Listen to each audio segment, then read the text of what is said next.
let me introduce you to my mom. Call Mom Dukes. Hi. She's getting a drip with me. She's hydrating. What's up, Mom? Everything's good, baby. I'm here with you. Yeah. I love you. I love you too. Diddy's mom groomed him for freak culture as a kid. And no, that isn't just a headline for clicks. It's what people from Harlem have been whispering about for years. See, a lot of people think all this freaky chaos started when Diddy blew up with Bad Boy Records. But nah, the mess goes way back. Insiders say the stuff he is being exposed for now, he learned it young. Way before the money, way before the fame. Ever since the feds started circling, people have been digging up stuff that paints a dark, ugly picture. And guess what? Everything points back to his mama, Janice. And from there, it only gets darker. So my mom told me, she just said, keep moving, baby. That's right. Keep moving. She Don't stop. She could touch the floor with her palms, you know? Flat. Oh! Take pew, pew, pew. Y'all, this story runs deep and gets crazier by the minute, so lock in. Let's get right into it. So let's get into how this mess really kicked off, because once Harlem insiders started talking, everything shifted. They were not calling Janice Combs a proud mom just supporting her son. Nah, they said she was the blueprint, the one who allegedly showed Diddy how the game worked. Back in the day, she had what she called a modeling agency, but if you know the streets, you know that was just a cover. People in Harlem say that behind those glossy flyers and pretty girls, she was setting up adult private parties for rich men, and Diddy, he was right there, soaking it all in from the jump. You know, his mother had a modeling agency, and it was alleged that it was also ladies of the night, a prostitution ring. This is the kind of chaos Diddy was raised in. People close to him say that before he ever had a name in the industry, he was already in the mix, watching stuff most kids should not even know about. Not just harmless parties either, real wild grown-up scenes. Some say Janice did not just let him witness that life, she brought him into it, step by step, showed him how to talk slick, how to control people, how to move in silence. That's not just off, that's dangerous.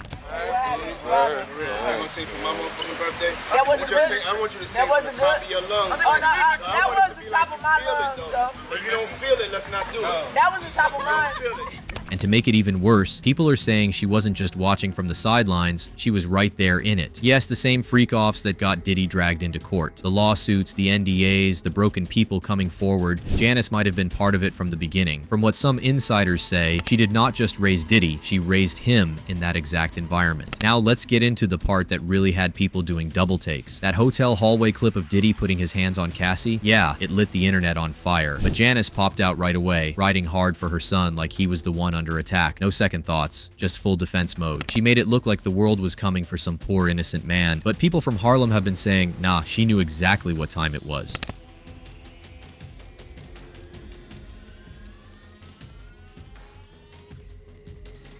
And let's not act like we did not peep the weird stuff that was right in our faces. Diddy and his mom had some moments on camera that were just off. Like, there is actual footage of him kissing her on the lips, not a peck, full on. Then he goes on joking about how she was single and she could touch the floor with her palms when she was pushing 80 at the time of recording. It wasn't giving regular mother-son vibes, it was awkward, and honestly, it made people uncomfortable.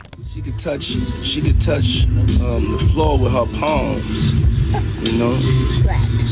Flat. Oh!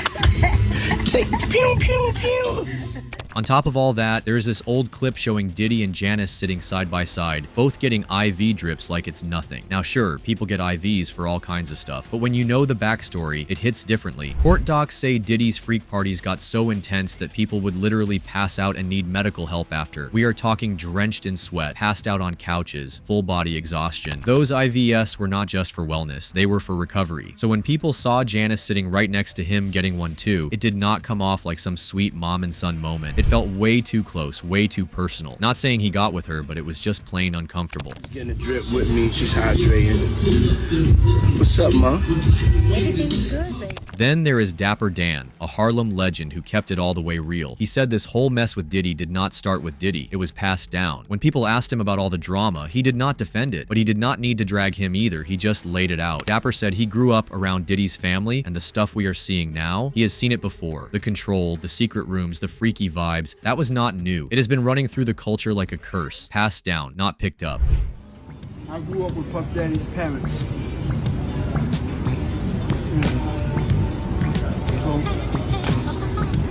We all come from Harlem, born here, raised here.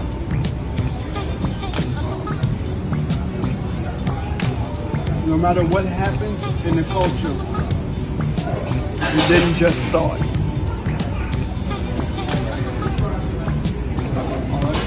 No matter what happens in the culture, it didn't start. It just started.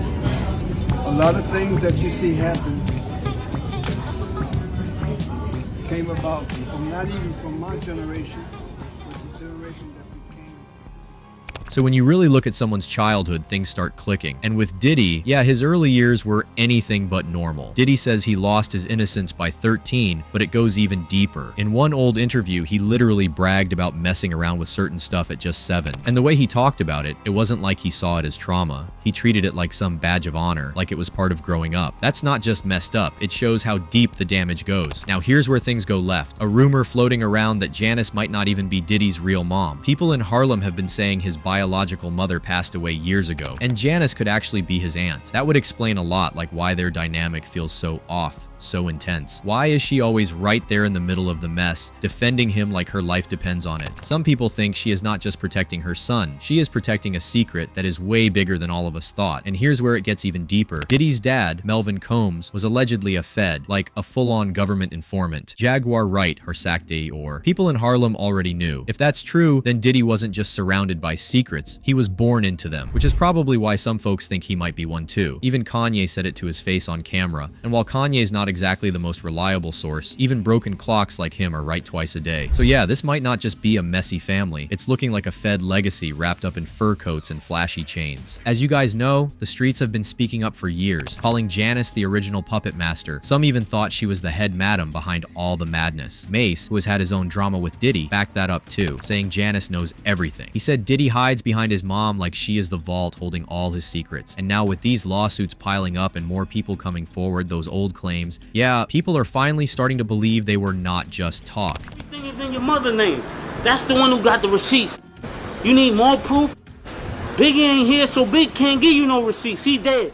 Now let's talk about what people online are saying, because the comments are dragging up the truth with no filter. One read, moms have a great influence on their sons. When a mom is perverse and dark, her son will also be the same. That doesn't absolve Diddy of his crimes, but it just indicates that perversion and darkness run deep in the family. Another comment nailed it. I keep telling people, these people are made, not born like this. These words hit hard because they echo everything we have seen. They remind us that sometimes the roots of darkness go all the way back home. Now don't sleep on what John Deal said either. He was around back when all this stuff was going down. According to him, Diddy straight up slapped and cussed out Janice, the same woman he is always calling his queen in interviews. That isn't love, that isn't respect, that sounds like a whole lot of built-up chaos. But this the same guy that Kirk Burrows once told me he slapped his mother. And I told everybody, had I known he slapped his mother after I told Kirk Burrows, Kirk told me after I straightened his ass out for cussing his mama out. But that's not even the wildest part yet, because what came out next took this story to a whole new level. And get this, people who were there say Janice wasn't just lurking in the background at those freak-offs. Nah, she was out here allegedly trying to flirt and hook up with Diddy's own bodyguards. Gene Deal said it plainly. She wasn't just watching the madness, she was part of it. And just when you think it could not get any darker, boom, it does. Some people claim they saw little Diddy around grown adults doing things no kid should ever be near, and Janice either turned a blind eye or flat out helped make it happen. That's the kind of environment he was brought up in. So when you hear about the red lights, the secret rooms, the weird power games, it's not shocking. It's learned behavior straight from home. All right, fast forward to right now, Diddy's trial is moving quickly. Week 3 just kicked off, and already bodyguards, exes, and victims are all coming forward. The court files are stacking up fast, but what has got people really talking is this. Diddy's allegedly been hiding money by putting it all in Janice's name. We're talking houses, bank accounts, the works. Word is, she has been helping him move stuff around behind the scenes. And if the feds catch that, she is not just playing the mom role anymore. She could be looking real suspect herself. Let's bring it all home. If everything we just unpacked is true, then none of this is a shock. Diddy did not just wake up one day and decide to be like this. The lies, the power trips, the freaky setups, it was all taught, all passed down. And at the center of it, Janice, the one who might have coached him through it all, cleaned up the mess, and helped mold the man the world is finally starting to question. This isn't just some messy family tea. It's the kind of blueprint that shows how power, silence, and loyalty can build a whole monster in plain sight. Let's be real. If Janice really put him on game from early, then Diddy might not be the one pulling all the strings. He might have been groomed into this, but that still doesn't make him innocent, not even close. He did not just grow up in the mess. He chose to stay in it, build on it, and make it his whole brand. He stayed in the mud, and now he is just as filthy. So yeah, if he is guilty, he deserves everything that is coming. But if we really want to stop this mess from repeating, we can't just go after Diddy. We have to hold the ones who raised him in that lifestyle accountable too, because if we don't cut it at the root, the rot will keep growing. This trial is getting messier by the minute, and if the title did not already scream it, this isn't just Diddy's mess. Janice might be right in it too. What we are seeing now is not random. It's deep-rooted, generational, and nasty. Smash that like if you are still with us, and let us know. Do you think Janice was just blinded by love for her son, or was she deep in it from day one? Drop your take below.